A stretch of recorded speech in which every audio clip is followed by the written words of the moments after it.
वालेकुम वरहमतुल्लाहि वबरकातुहू। हामला औरत की नमाज पढ़ने का तरीका क्या है? जिसके पेट में हमल है, बच्चा है, वो औरत नमाज कैसे अदा करेगी? बहुत पेचीदा मसला है, बहुत पेचीदा मसला है। आखिर तक वीडियो को समाप्त फरमाइएगा।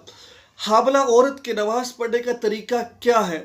एक तो हमल होता है 1 महीने का, कभी 2 महीने का, 3, 4, 5, 6, 7, 8 महीने का हमल होता है। इस मौका महल के एतबार से इस्लामिक वीडियोस देखने के लिए मौलाना मसूद नक्शबंदी के यूट्यूब चैनल को लाजमी सब्सक्राइब करें और साथ वाली घंटी को लाजमी दबाएं ताकि हमारी नई आने वाली वीडियोस आप तक बर वक़्त पहुँच सके। आपकी मोहब्बत का बहुत बहुत शुक्रिया। अस्सलाम वालेकुम। इसमें तो औरत इजीली नमाज पढ़ सकती है। मसला है उस औरत की नमाज पढ़ने का जो दर्द ज़ह की हालत में है। दर्द ज़ह किसे कहा जाता है? दर्द ज़ह कहा जाता है कि औरत का जब बच्चा पैदा होने वाला होता है उस वक्त जो दर्द होती है उसको दर्द ज़ह कहा जाता है। शरीयत कहती है उस हालत में भी जब बच्चा पैदा होने वाला है, बच्चे का कुछ हिस्सा बाहर निकल आया है, नमाज का वक़्त हो गया है, ठीक है, नमाज का वक़्त हो गया है और औरत होशो हवास में है। अगर औरत नमाज पढ़े बच्चा ज़ाया नहीं होगा, खून निकल रहा है, रुतूबत निकल रही है, पानी निकल रहा है और नमाज के वक़्त के जाने का ख़दशा है, तो फिर उस औरत को नमाज माफ़ नहीं है। इस हालत के अंदर भी औरत नमाज पढ़ेगी। जो वो खून निकल रहा है ये खून इस्तिहाज़ा का खून है। इस्तिहाज़ा किससे कहा जाता है?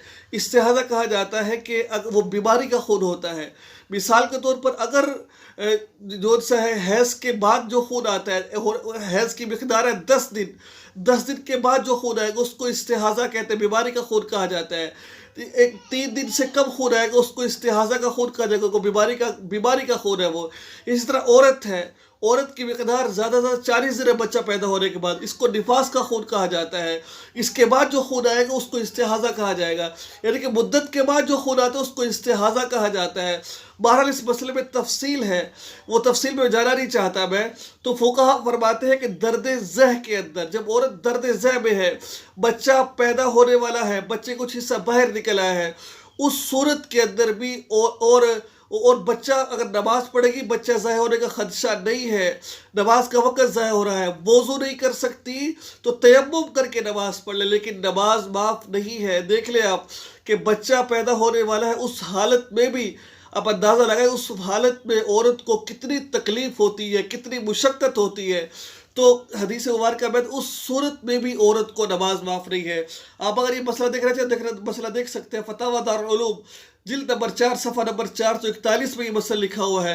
तो मेरे भाई दोस्तों आज हम आम हालत में नमाज को छोड़ देते हैं। खुदा के लिए नमाज मत छोड़ा करें, नमाज की बड़ी अहमियत है। इसलिए देख लीजिए आप कि इस हालत में भी नमाज माफ़ नहीं है।